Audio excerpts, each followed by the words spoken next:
आज Doubtnut app download करें। Doubtnut पर अपने सभी गणित, रसायन विज्ञान, भौतिक विज्ञान और जीव विज्ञान के डाउट्स का करो सफाया। बस प्रश्न की फोटो खींचो, एक ही प्रश्न को क्रॉप करो और तुरंत वीडियो सोल्यूशन पाओ। अभी डाउनलोड करें।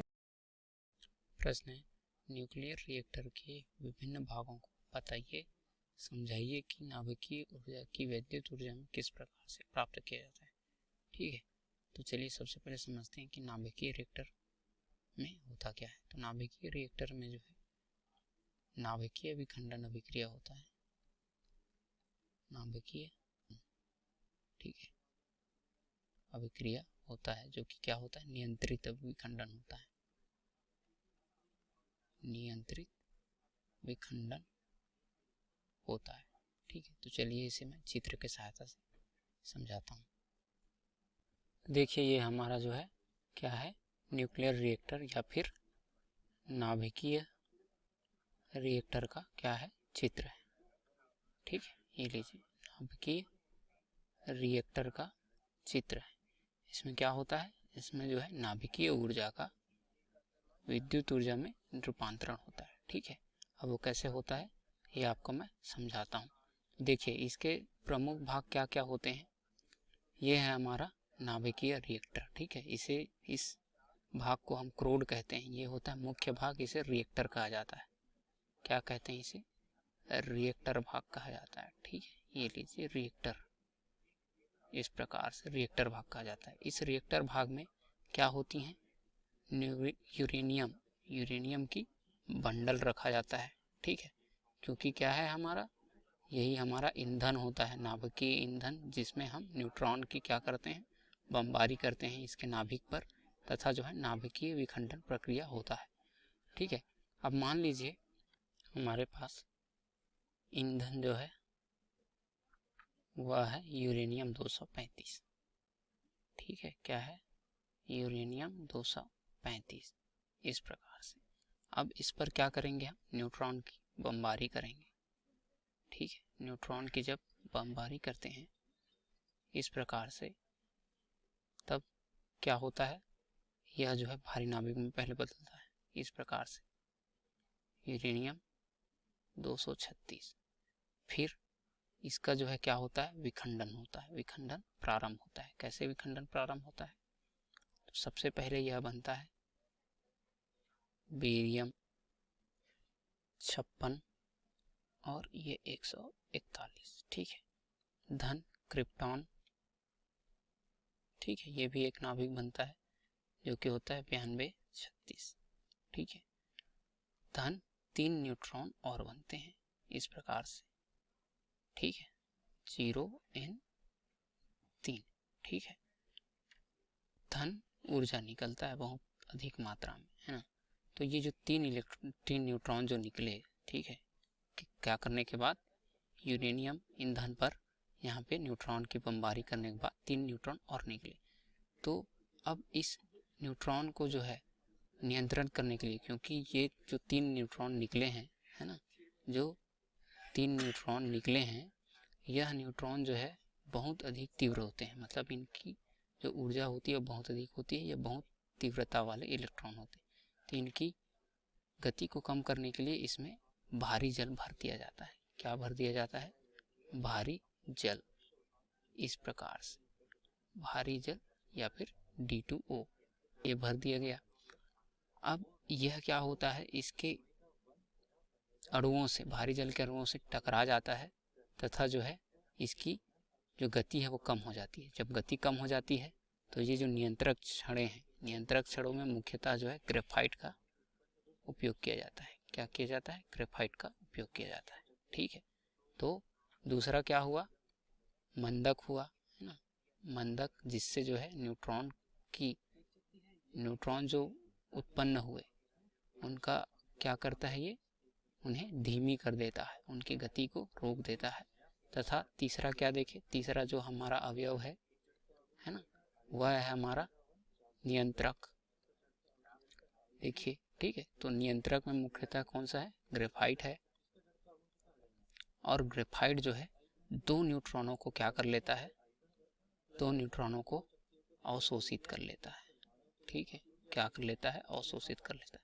इस प्रकार जो अभिक्रिया अनियंत्रित होना था वह अब नियंत्रित कर लिया जाता है। किसके द्वारा? नियंत्रक क्षणों के द्वारा 2 इलेक्ट्रॉनों को अवशोषित कर लिया गया।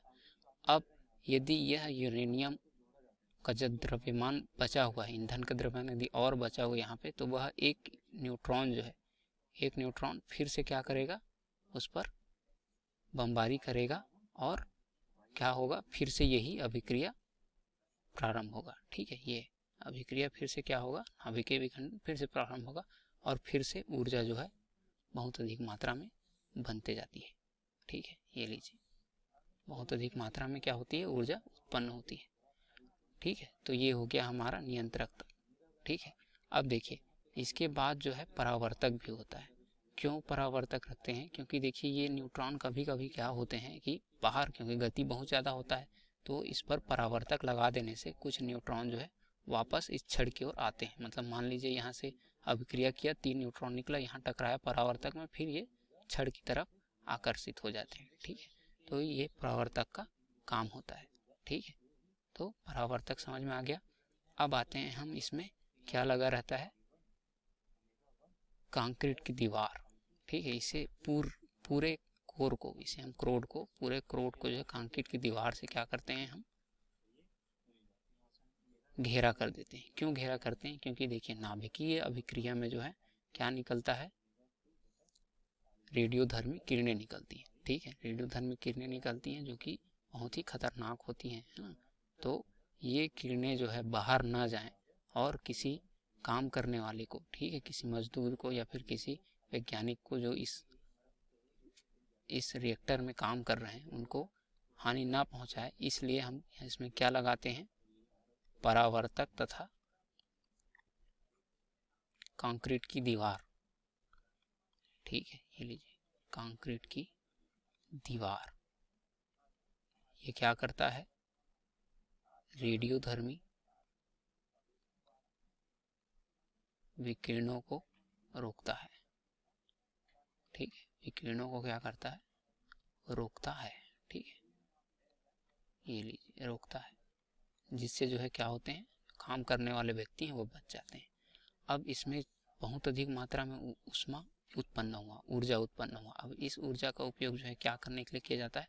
इस ऊर्जा का उपयोग जो है ऊष्मा परावर्तक में भाप बनाने के लिए किया जाता है। ठीक है, क्यों किया जाता है? क्योंकि यह भाप जैसे ही, क्योंकि इसमें बहुत अधिक मात्रा में ऊर्जा है, तो हम इसका उपयोग जो है किसी पानी को गर्म करके भाप बनाने में कर सकते हैं। तो इसको भाप बनाने के लिए हमें ऊष्मा परावर्तक की जरूरत होती है। ठीक है, जिसमें से संपीड़न से क्या करते हैं? जल भेजते हैं। ठीक है, संपीड़न से, पंप से, इसे पंप भी कह सकते हैं आप, पंप से क्या किया जाएगा? जल भेजा जाएगा इसमें। अब उसके बाद इसे परावर्तक में भेज दिया जाता है। ये लीजिए।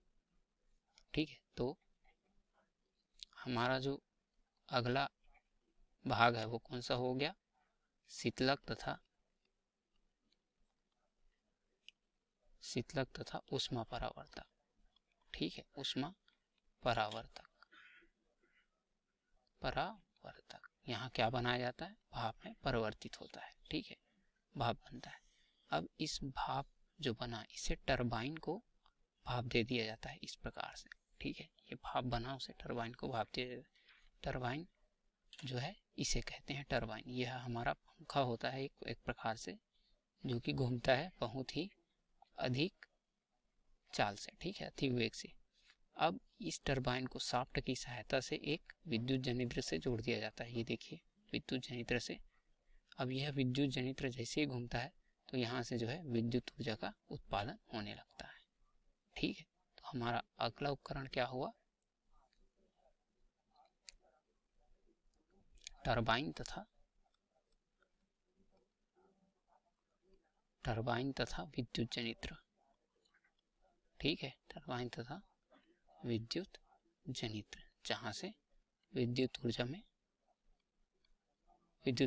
प्राप्त होती है। और किस प्रकार प्राप्त होती है? तो यह जो है सबसे पहले नाभिकीय ऊर्जा जो है, नाभिकीय ऊर्जा किस में हुआ? तापीय ऊर्जा में। ठीक है, ये लीजिए, तापीय ऊर्जा में परिवर्तन हुआ। फिर यह तापीय ऊर्जा जो है भाप बनाया, यह भाप जो है टरबाइन को क्या दिया, यांत्रिक ऊर्जा दिया, ठीक है, यांत्रिक ऊर्जा दिया। अब यह आंतरिक ऊर्जा जो है किस में परिवर्तित हुआ, विद्युत ऊर्जा में, है ना। तो इस प्रकार से किसी नाभिकीय रिएक्टर में क्या होता है, नाभिकीय ऊर्जा का विद्युत ऊर्जा में परिवर्तन होता है, ठीक है, नाभिकीय ऊर्जा का विद्युत ऊर्जा में परिवर्तन होता है। धन्यवाद। कक्षा 6वीं से 12वीं से लेकर नीट, IIT, JEE वो एडवांस के लेवल तक 1 करोड़ से ज्यादा छात्रों का भरोसा। आज ही डाउनलोड करें डाउटनेट ऐप या व्हाट्सएप करें अपने सारे डाउट्स 8400 400 400 पर।